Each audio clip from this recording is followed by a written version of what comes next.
అందరికీ నమస్కారం. ఈరోజు మీ అందరికీ నేను వినిపించబోయే కథ అమ్మ.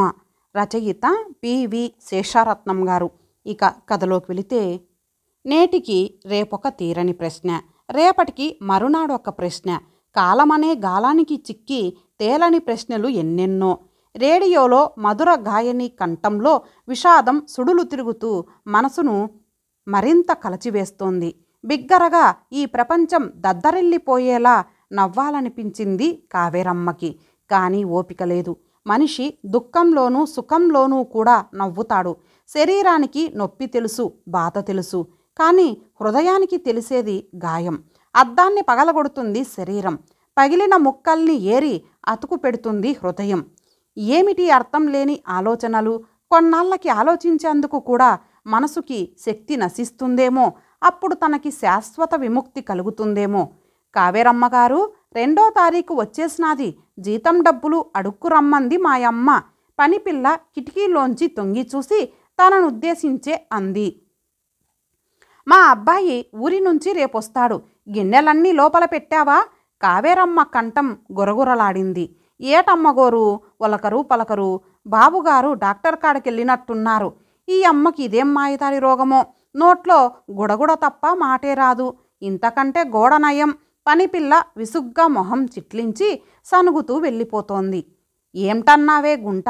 నాకు మాయదారి రోగమా? నాకు ఏ రోగమూ లేదన్నారే డాక్టర్లు. మళ్ళీ గుడగుడ శబ్దం తప్ప మాట రాలేదు. ఈ మధ్య ఇదే వరస. తనకు ఏ రోగమూ లేదని ఎన్ని ఆస్పత్రులు తిరిగినా ఒకటే మాట.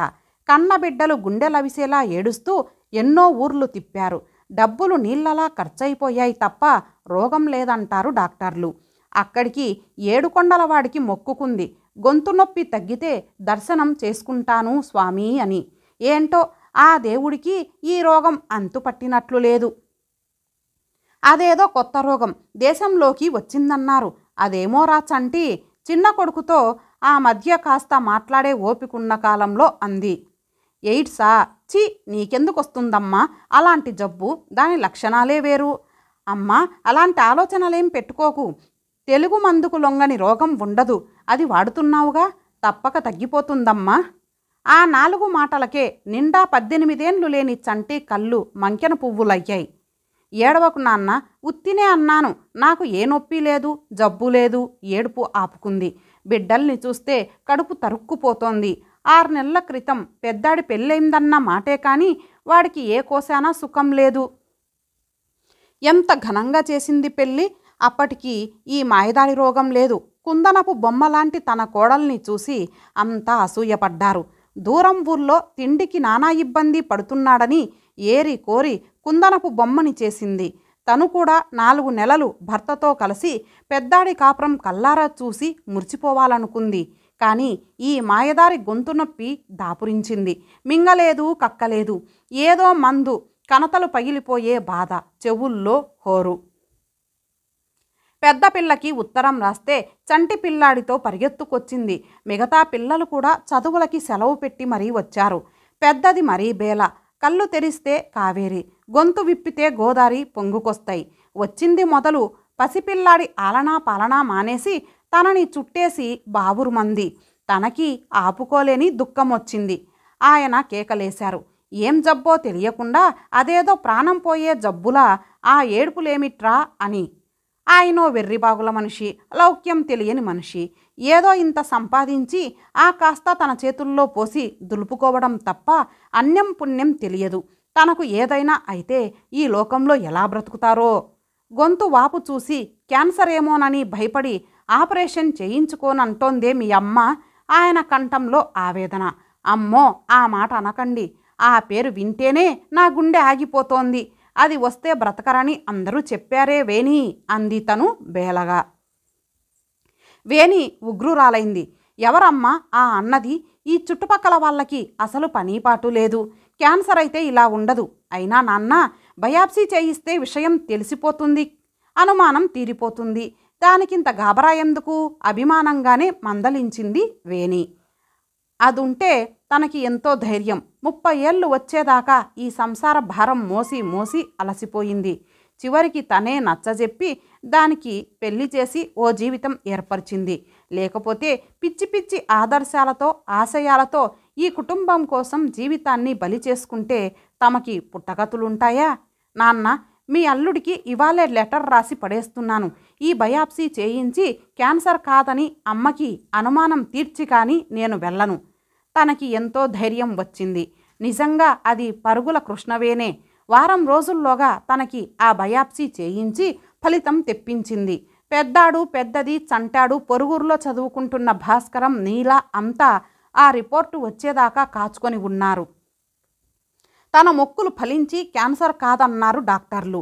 వేణి సంబరం అంతా ఇంతా కాదు. ఆ పిచ్చిదానికి సంబరంతో బావురుమని ఏడ్పొచ్చేసింది. పెద్దాడు సరే, పిల్లలు ఆయన అంతా కన్నీరు కారుస్తూనే సంబరపడ్డారు.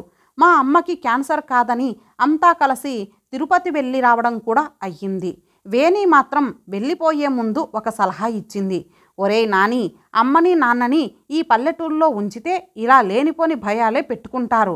ఇంకా వదినకి నువ్వున్న ఊరు ట్రాన్స్ఫర్ కాలేదు కదా, నువ్వే వదిన ఉన్న ఊరికి ట్రాన్స్ఫర్ చేయించుకో.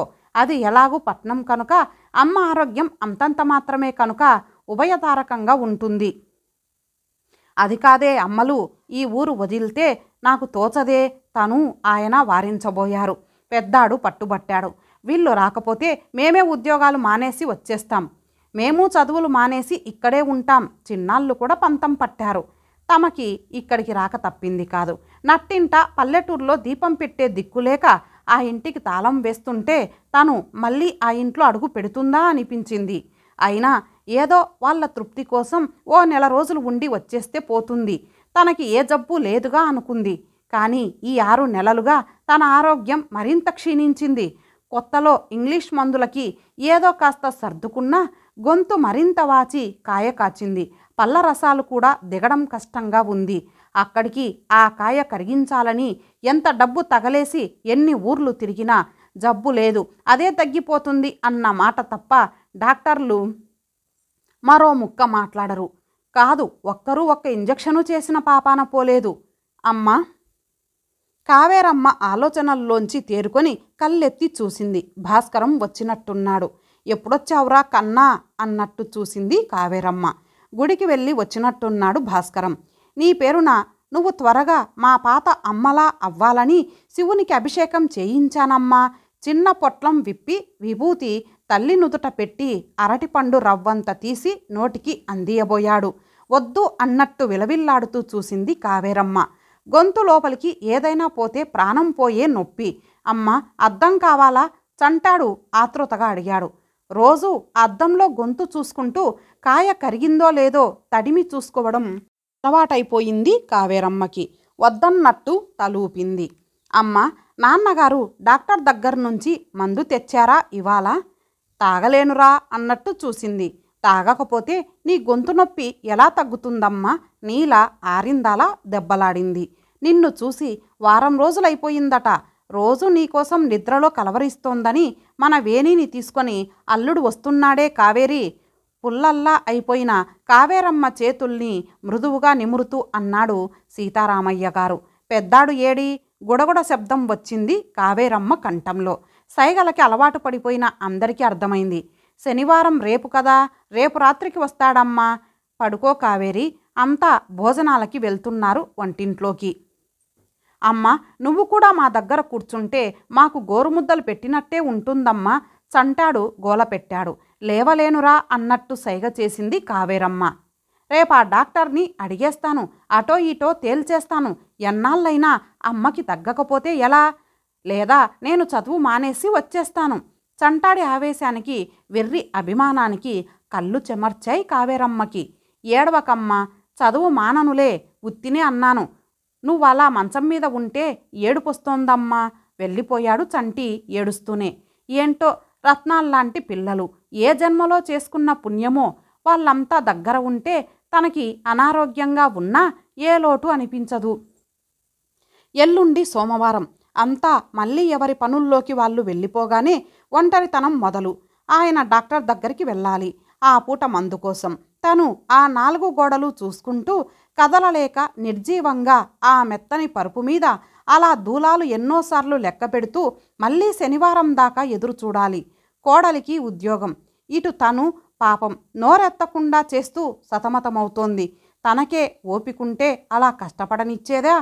పండుగ వస్తే ఇల్లు తిరునాళ్ళలా ఉంది. పిల్లల అల్లరితో, పాలేళ్ల అదలింపులతో, గొడ్డు గోద పాడి పంటలతో, సందడిగా వచ్చేపోయే చుట్టాలతో ఎలా ఉండేది? అదేమిటో ఈ ఊరొచ్చాక ఒక్క చుట్టమూ రాలేదు. రక్తం పంచుకున్న చెల్లెలు కూడా చూడ్డానికి రాలేదు. దూరాభారం ఏం చేస్తారు? చుట్టుపక్కల ఈ పట్నంలో ఇంతమంది ఉన్నా అందరిది తలోత్రోవ. పక్కింట్లో దొంగలు పడ్డా ఒక్కరూ తలుపులు తీయరు.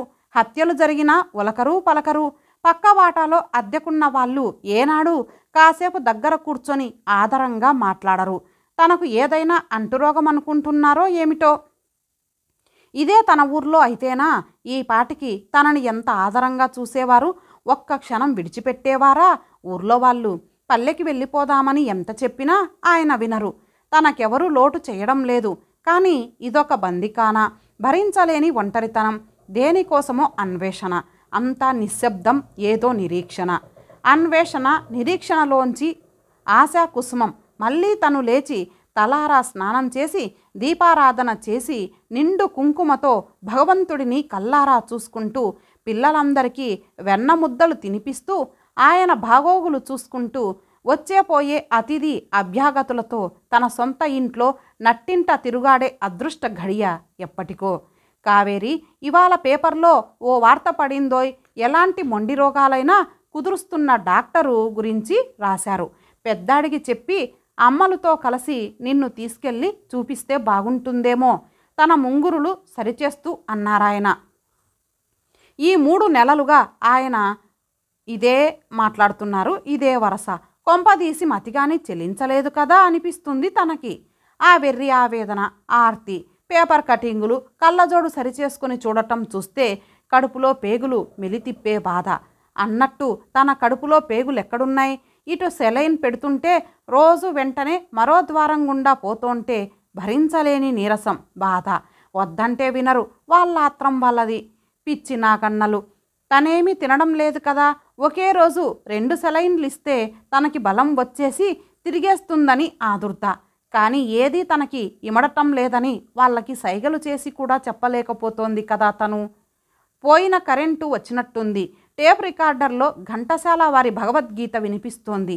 తనకిష్టమని చిన్నాడు తను దాచుకున్న డబ్బులతో కొని 3 నెలల క్రితం పట్టుకొచ్చాడు. వీళ్ళ తాపత్రయం చూస్తుంటే ఏడుపొస్తోంది. తనకి వెంకటగిరి చీర ఇష్టమని 600 తగలేసి పెద్దాడు పండక్కి చీర కొన్నాడు. చంటి పిల్లాడితో సతమతమవుతూనే తనకిష్టమైన బొబ్బట్లు పండగనాడు హైరానా పడుతూ చేసింది పెద్దది. తనకి మ్యాచింగ్లేమిటి? కోడలు వెర్రిగాని చీరకి తగ్గ జాకెట్టు కుట్టి ఎర్రరంగు గాజులు వేసి పండగనాడు తనకి మంచం మీదే స్నానం చేయించి బొమ్మలా తయారు చేశారు కోడలు పిల్లలు కలిసి. మహాలక్ష్మిలా ఉన్నావే కావేరి. ఆయన సంబరం అంతా ఇంతా కాదు. మా అమ్మకిష్టమైన వంటల్ని ఇవాళ అమ్మ ఎదురుగానే కూర్చొని భోజనం చేద్దాం. అమ్మ వాసనలు ఆస్వాదిస్తుంది. చిన్నది నీల తన ఎదురుగానే ఆ జబ్బు గదిలోనే అందరికీ వడ్డించింది. తనకి బోరున ఏడుపు, ఓ పక్క తృప్తి. జబ్బు వాసనని భరిస్తూ బిడ్డలు నిగ్రహించుకుంటూ అసహ్యం లేకుండా ఎలా తింటున్నారో కదా. టేప్ అయిపోయినట్టుంది. భగవద్గీత అయిపోయింది. అబ్బా చలి. ఫ్యాన్ వేసి మర్చిపోయినట్లున్నారు పిల్లలు. అన్నాలు తింటున్నారు కాబోలు. ఎలా పిలవడం? దుప్పటి తీసి కప్పుకుందామంటే తన చేతులు నీరసంతో కదలడం లేదు ఎంత ప్రయత్నించినా. సూర్యుడు అస్తమించి చీకట్లు. ఈ గదిలో సూర్యాస్తమయాలు రెండూ ఒకటే తనకి. మనసులో ఆహ్లాదం స్థానంలో దిగులు, గుబులు, నిరాశ. అరికాళ్ళల్లోంచి పదునైన చలి ఒంట్లోకి ప్రవహిస్తోంది. శరీరంలో అన్ని భాగాలు ఉడిగిపోయినా ఈ మెదడు పనిచేయడం మానదేం? అదే తనకి శిక్షలా ఉంది. తనకి ఎంతో గాఢ నిద్ర వస్తే బాగుండును. అమ్మో, నిద్రపోతే బిడ్డల్ని ఆయన్ని ఎలా చూడటం? మళ్ళీ రేపంతా వెళ్ళిపోతారు. ఎందుకో ఈ ఒంటరితనం భరించలేకపోతోంది. వాళ్ళంతా వెళ్ళిపోయాక తనకు ఏదైనా అయితే ఆ శ్మశాన నిశ్శబ్దంలో మతిస్థిమితం లేక ఆయన అల్లల్లాడిపోతే, తన కట్టెను నిర్జీవమైన కళ్ళతో వెర్రిగా చూస్తూ ఆయన కకావికలైపోతే. అబ్బా, ఈ ఆలోచనలు భరించలేకపోతోంది. ఎవరైనా తలగడ కింద నిద్రమాత్రలు తీసివేస్తే బాగుండును. జీవితం నిశ్శబ్దం నిండిన లేక మహాభయంకరం. శూన్యానికి అంతం లేనట్టే నిశ్శబ్దానికి లేదు. ఆ కళ్ళు పూర్వంలాగే నిశ్శబ్దంతో నిండిపోతూ ఉన్నాయి. 6 నెలలుగా అదే నిగూఢ నిశ్శబ్దం. ఆ గొంతు 3 నెలలుగా మూగబోయింది. కావేరమ్మలో ప్రగాఢ నిశ్శబ్దం. అయితే అది ఛాయాచిత్రం. ఆ గదిలో కావేరమ్మ కన్నబిడ్డలు, మనవలు, భర్త ఉన్న అలవి కాని నిశ్శబ్దం. సన్నగా ఓ మూల నుంచి వేణి ఏడుపు. నాన్న, అమ్మకి థ్రోట్ క్యాన్సర్ అని తెలిసిన రోజున మనమంతా అంతగా ప్రపంచం బద్దలయ్యేలా అమ్మకి తెలియకుండా ఏడ్చాం. ఈరోజు మనకింత నిశ్శబ్దం ఎలా వచ్చింది నాన్న? సీతారామయ్య గారు వేదాంతిలా నవ్వారు. మనిషికి మృత్యువు ఎప్పుడు వస్తుందో తెలియడమంత ఘోరమైన శిక్ష మరొకటి లేదమ్మా. అందులో ఆత్మీయుల చావు.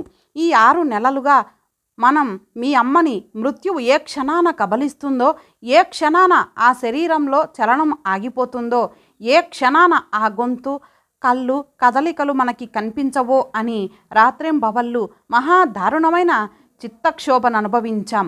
ఆమె ఇక ముందు కనిపించదు, మన సేవలు, అభిమానం అందుకోలేదు అని ఆత్రంతో 6 నెలలుగా అంతా ఆదుర్దాపడ్డాం. తీరా ఎదురు చూడకూడని ఎదురైన క్షణంలో మనకి ఆశ, దుఃఖం, ఆవేదన, ఆర్తి ఏదీ మిగల్లేదు. అందుకే మనకెవరికి దుఃఖం రాలేదు. నిజానికి క్యాన్సర్ అనే పదానికి మీ అమ్మ కంటే ఎక్కువగా భయపడింది మనమేరా. అమ్మ మాత్రం చాలా అదృష్టవంతురాలు నాన్న. తన మృత్యువు క్యాన్సర్ అని అమ్మకి తెలియకూడదని మనం పడ్డ తాపత్రయం ఫలించింది. క్యాన్సర్ అని తెలిస్తే అమ్మ గుండె ఆ రోజునే ఆగిపోయి ఉండేది. మిగతా వాళ్ళు మాట ఎలాగున్నా మీరింతకాలం అమ్మకి తెలియకుండా గుండె నిబ్బరంగా ఉండడం నాకిప్పటికీ ఆశ్చర్యమే, పెద్ద కొడుకు నెమ్మదిగా అన్నాడు. ఏమో, నాకు మాత్రం అమ్మకు జబ్బు పేరు తెలియకపోవడం దురదృష్టమేమో అనిపిస్తుంది. తెలిస్తే తనకేమైనా కోరికలుంటే ఈ 6 నెలలలోనూ తీర్చుకునేది కదా డగ్గుత్తికతో అన్నాడు రెండోవాడు భాస్కరం. అమ్మకి మన సొంత ఇంటికి వెళ్ళాలని మాత్రం ఎంతో అనిపించి ఉంటుంది, చిన్న కొడుకు శేఖర్ దిగులుగా అన్నాడు. ఆస్తి కోసం అవస్థలు పడాల్సి వస్తుందని మీలో ఎవరైనా సంతకాలు పెట్టిస్తే అమ్మకి అనుమానం వచ్చి చావు తెలిసిపోతుందేమో అని రాత్రింబగళ్ళు మీకు అలాంటి బుద్ధి కలగనివ్వకూడదని ఎన్నో దేవతలకు మొక్కుకున్నాను. వేణి కళ్ళు తుడుచుకుంది. ఏమైనా అమ్మ అదృష్టవంతురాలు. అమ్మ జబ్బు, చావు తెలిసి ఈ 6 నెలలుగా మనం నరకం అనుభవించాం తప్ప అమ్మ ప్రశాంతంగా ఉంది. చివరికి వారం మధ్యలో మనం ఎవరూ దగ్గరలేని రోజున చనిపోకుండా మనం అందరం ఉన్న ఆదివారం పోవడం, అది నిద్రలో అమ్మకి మనకి కూడా తృప్తి. భాస్కరం అన్నాడు. అన్నయ్య, నాన్నని ఓదార్చండి. మనం ఎవరం గమనించనే లేదు. లోపల అమ్మ గదిలోకి ఎప్పుడెళ్ళారో కుల్లి కుల్లి ఏడుస్తున్నారు. నీలా పరిగెత్తుకొచ్చింది. అందరి గుండెల్లోనూ రైళ్లు పరిగెత్తాయి. ఇంతసేపు అమ్మ గురించి ఆలోచించారు తప్ప గంభీరంగా వేదాంతిలా కనపడే నాన్న దుఃఖాన్ని ఎవరూ ఊహించలేకపోయారు. మామయ్య గారు, అత్తయ్య లేని లోటును మీకు తీర్చలేకపోయినా మేమెవరం మీకు ఏ లోటు చెయ్యం. కోడలు విశాల అనునయంగా అంది మామగారితో. సీతారామయ్య గారి దుఃఖానికి ఆనకట్టలేదు. అదొక ప్రవాహంలా సాగిపోతోంది. అరగంట తర్వాత ఆ వరద ఆగింది. పిల్లలంతా బ్రతిమాలాక గొంతు విప్పాడు. ఇతరులకు కష్టాల్ని, నష్టాల్ని కలిగించని స్వార్థం పరార్థమే అవుతుంది. మీ అమ్మ అలాంటి స్వార్థపరురాలురా. మీకెవరికి కష్టం కలిగించకూడదని నా దగ్గర ఒట్టు వేయించుకుంది. సొంత ఇంట్లో పోవాలన్న కాంక్షను కూడా మీకోసం అణిచేసుకుంది. అంటే 3 నెలల క్రితమే మీ అమ్మ నన్ను నిలదీసింది. 35 ఏళ్ల మన అనుబంధాన్ని మీరు మోసం చేస్తారా? నాకేం జబ్బో చెప్పరు. పిల్లలు మీరు గుండెలవిసేలా నాకు తెలియకుండా భోరు మనడం నాకు తెలియదనుకుంటున్నారా? నేను ఆడదాన్నండి, అందున అమ్మను. అమ్మకి బిడ్డల ఆకలి తెలిసినట్టే ఆక్రందన తెలుస్తుంది. పసిబిడ్డ ఆకలిని, నిద్రను గుర్తించే అమ్మ వాళ్ళ ఆవేదనను గుర్తుపట్టలేదనుకుంటున్నారా? ఈ గొంతు క్రమంగా కాయ కట్టడం చూస్తుంటే నాకేం జబ్బో తెలిసిపోయిందండి. ఇది తగ్గదని కూడా తెలుసు. కానీ బిడ్డల్లాగే మోసం చేస్తారా? ఈ గొంతు ఉన్నవాళ్ళు మన గత వైభవాలను, ఒడిదుడుకులను మీతో గుర్తు చేసుకుని పంచుకునే అదృష్టం కలగనివ్వండి. స్టాంపు కాగితాలు రేపు తెస్తే నేను పోయాక ఎలాంటి ఇబ్బంది పడకుండా సంతకాలు పెడతాను. నా చేయి కదలిక ఆగిపోయాక బిడ్డలు నా సంతకాలు లేక అవస్థ పడటం ఆ పైలోకం నుంచి కూడా చూసి భరించలేను. రోజు నా దగ్గరకొచ్చే ముందు మంకెన పువ్వుల్లాంటి మీ అందరి కళ్ళు వాచిపోయి ఉబ్బిపోయిన ముఖాలు నాకు మీ అందరి రహస్యం ఎప్పుడో చెప్పేశాయి. నేను చాలా అదృష్టవంతురాలిని. తెలిస్తే నేను ఎక్కడ బాధపడతానో అని గుండెల్లో కొండంత బరువును మోస్తూ నా కోసం తాపత్రయపడే బిడ్డలు, భర్త ఎంతమందికుంటారు? పనులు, చదువులు, ఉద్యోగాలు మానుకొని వారం వారం నా చుట్టూ పొద్దుతిరుగుడు పువ్వుల్లా తిరుగుతున్న వీళ్ళు నన్నింకా రుణగ్రస్తుల్ని చేస్తున్నారు. వాళ్ళేనా ప్రేమించే బిడ్డలు? నాకింత గుమ్మన ఉండాలి? అందుకే నా చావు నాకు తెలిసినట్టు, నేను మీకు విలువైన సంతకాలు పెట్టినట్టు, నేను చనిపోయిన తర్వాత కానీ చెప్పనని నా మీద ఒట్టేయండి. నీలా అమాయకురాలు. దాని పెళ్ళి అయ్యేదాకా బాధ్యత మీదే. బంగారం మీకు అప్పగించేసినట్టే. హమ్మయ్య, నాకిప్పుడు ప్రశాంతంగా ఉంది. నేను చనిపోయే రోజు మాత్రం అందరూ దగ్గరుండేలా వరం ఇవ్వమని ఆ భగవంతుడిని ప్రార్థిస్తున్నాను అందిరా మీ అమ్మ. మృత్యువు తెలిసిన మనిషిని చుట్టూ ఎందరున్నా భయంకరమైన ఒంటరితనం పీల్చి పిప్పి చేస్తుంది. అందుకే డాక్టర్ పెట్టిన గడువు కన్నా ముందే వెళ్ళిపోయింది మీ అమ్మ. ఏ ట్రీట్మెంట్కి లొంగనంత ముదిరిపోయాక వ్యాధి తెలిసిన మనకంటే మీ అమ్మ దురదృష్టవంతురాలు. మీ అమ్మకి బ్రతుకంటే ఎంతో ఇష్టం. మేమిద్దరం మునిమనవల్ని కూడా కలసికట్టుగా ఆడించాలని కలలు కన్న దురదృష్టవంతులం. సీతారామయ్య గారి కంఠం ప్రవాహంలా ఎక్కడికో సాగిపోతుంది. చాలా కాలం తర్వాత నిర్భయంగా, నిశ్శంకగా, నిరాఘాటంగా. ఇంతటితో ఈ కథ సమాప్తం. మరలా మరొక మంచి కథతో కలుద్దాం. అంతవరకు సెలవు. నమస్తే.